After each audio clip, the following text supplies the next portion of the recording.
Hello there. I'm Windermere Real Estate's Chief Economist, Matthew Gardner. And this month we're going to take a look at the latest SCE housing survey.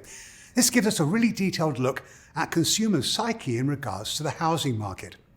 You see, I've always been fascinated by surveys as they frequently give me insights that I just simply don't get from looking at raw data. And as luck would have it, the New York Fed just released its 2023 Consumer Expectations Housing Survey.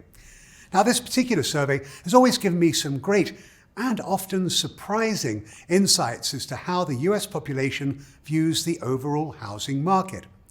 We certainly don't have time to cover all the questions that the survey poses.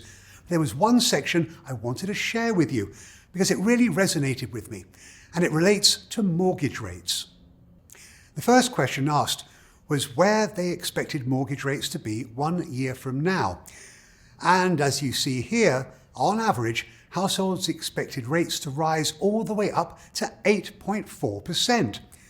Now, although some may see this as extreme, well, you can note that in the 2022 survey, respondents predicted rates would hit 6.7%. And that's almost exactly where they were at the beginning of this March.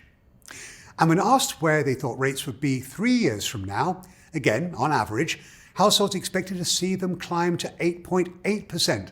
Now that's a rate we haven't seen since early 1995.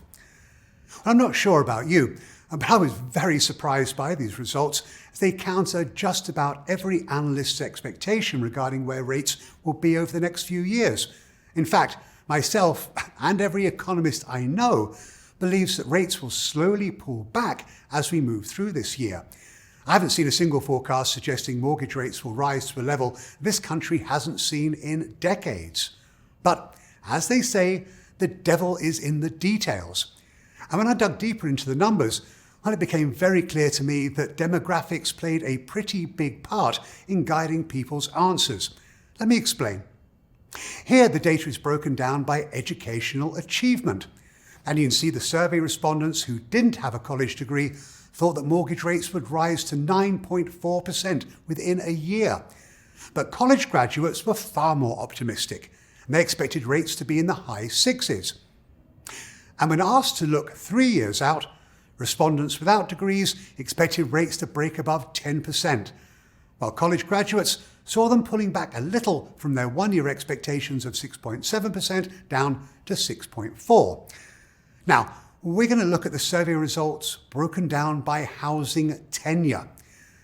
And here you see that renters, well, they expected rates to be at almost 11% within 1 year. And homeowners, they saw them rising, but only up to 7.3%. And over the next 3 years, renters expected rates to break above 12%. That's a level we haven't seen since the fall of 1985. But homeowners, well, they expected to see them at a somewhere more modest 7.4%. So, what does this tell us? I see two things. Firstly, the rapid increase in mortgage rates that we all saw starting in early 2022 has a lot of people believing they will see rates continuing to rise, sometimes at a very fast pace over the next few years. I mean, if it's happened before, why can't it happen again?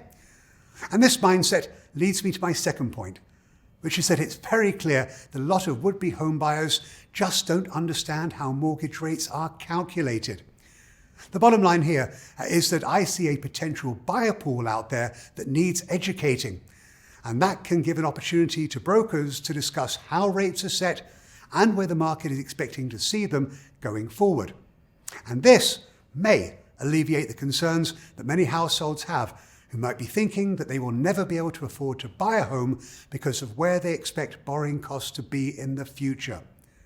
Education's everything, don't you agree? As always, I'd love to get your thoughts on this topic, so please comment below. Until next month, take care, and I'll see you all again soon. Bye now.